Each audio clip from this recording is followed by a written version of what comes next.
64 రోజులుగా జైల్లో ఒక మాజీ మంత్రిని పెట్టారు. ఆయన మీద పెట్టిన అన్యాయమైన కేసులు ఏమిటో తెలుసా? గోవర్ధన్ అన్న పార్టీ సెంట్రల్ ఆఫీస్ లో ప్రెస్ మీట్ పెట్టి సాక్షిలో పబ్లిష్ అయిన తన ప్రెస్ మీట్ క్లిప్పింగ్ ను వాట్సాప్ గ్రూపుల్లో ఫార్వర్డ్ చేశారంట. అదొక కేసు అయ్యా. మనిషిని అరెస్టు.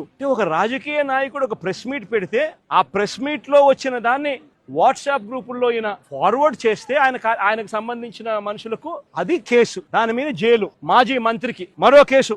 టీడీపీ నెల్లూరులో టీడీపీ ఎమ్మెల్యే సోమిరెడ్డికి వ్యతిరేకంగా ప్రెస్ మీట్ పెడితే దానికి సంబంధించిన వీడియోను కాకాని ఫార్వర్డ్ చేశారంటూ ఇంకో కేసు పెట్టారు.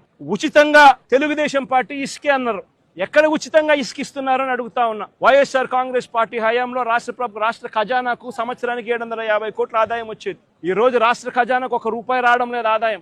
రేటు చూస్తే ఇసుక గత ప్రభుత్వంలో మా ప్రభుత్వ హయాంలో కన్నా డబల్ రేటుకి అమ్ముతా ఉన్నారు ఇసుకను. గుచ్చెలు విడిగా దోచేస్తా ఉన్నారు రాష్ట్రాన్ని. అలాంటి సందర్భంలో ఇసుక ఉచితంగా దొరకడం లేదని భవన నిర్మాణ కార్మికులు నిరసన తెలిపితే దానికి గోవర్ధన్ అన్న సంఘీభావం తెలిపాడు అని చెప్పి ఆ తెలిపిన దానికి మరో కేసు. ప్రజాస్వామ్యం ఎలా ఉందో చూడమని చెప్పి నేను అడుగుతా ఉన్నా. మీ ద్వారా రాష్ట్ర ప్రజలందరికీ కూడా విజ్ఞప్తి చేస్తా ఉన్నా.